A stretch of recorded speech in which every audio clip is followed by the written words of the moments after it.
हमारे साथ अब all India sugar trade association के चेयरमैन प्रफुल्ल विठलानी जुड़े हैं। प्रफुल्ल जी नमस्कार। और इस बार पेराई वैसे ही थोड़ी सी डिलेड थी, अब तो इलेक्शन की डेट्स भी आ गई हैं और माना जा रहा है कि इसमें और भी डिले देखने को मिल सकता है। क्या लेटेस्ट डेट्स हैं और इसके क्या मायने हैं? ये जो लेट हो रही है इससे दो रिस्क बनते हैं। एक रिस्क ये होता है कि जो border area of south Maharashtra है और सेंट्रल महाराष्ट्र के कुछ एरिया है वो वहां से गन्ना कहीं कर्नाटक नहीं चला जावे। कर्नाटक में अगर सीजन जल्दी चालू हो जाती है, दोनों साथ में चालू होती है, फिर तो चिंता नहीं है, पर ऐसा होना मुश्किल दिख रहा है क्योंकि हमारे यहाँ इलेक्शन की वजह से जो डिले होगा सीजन, तो ये गन्ना महाराष्ट्र का जो है वो कहीं कर्नाटक चला नहीं जावे, ये एक रिस्क है। दूसरी रिस्क ये है कि सीजन अगर 31 मार्च तक पूरी नहीं होती है और अप्रैल में एक्सटेंड ज़्यादा होती है तो वो भी दिक्कत आ सकती है। तो दो चीज़ की ये प्रॉब्लम है। और जो डिले हो रहा है तो उसमें ये भी हो सकता है कि हमें दिसंबर, जनवरी, फरवरी 3 महीने में रिकवरी यील्ड जो है वो पॉजिटिव थोड़ी ज़्यादा मिलेगी। तो ये चीज़ है कि सीज़न अगर टाइम पे ही चालू हो जाती तो अच्छी होता था।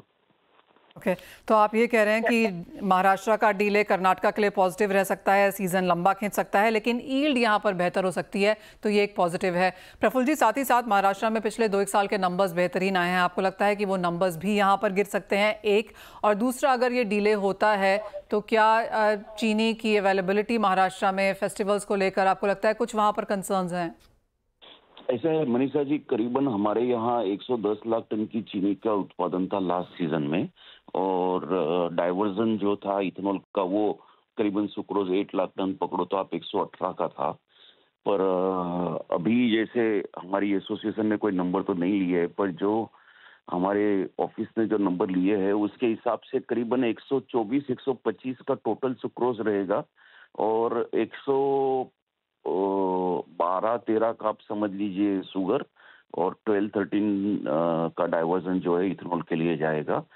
कोई कमी उत्पादन होगी ऐसे नहीं लगता है, और जो ये डिले हुआ है वो करीबन 1 या 2 लाख टन से ज्यादा कोई प्रॉब्लम करेगा ऐसा दिखता नहीं है।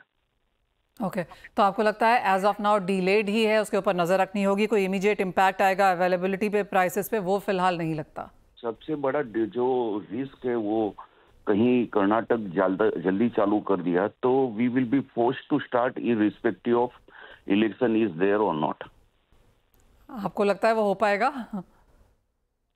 मनीषा जी, करना तो पड़ेगा। अगर हमारा गन्ना अगर बाजू के स्टेट में जाता है तो आखिर में जो इन्वेस्टमेंट हमने किया है महाराष्ट्र की इंडस्ट्री के लिए, because that is a big risk. अगर गन्ना अगर साउथ महाराष्ट्र से जहाँ पे रिकवरी हमें 12-13% की मिलती है, अगर वो कर्नाटक में जाती है तो फिर तो हमें we will be forced to start.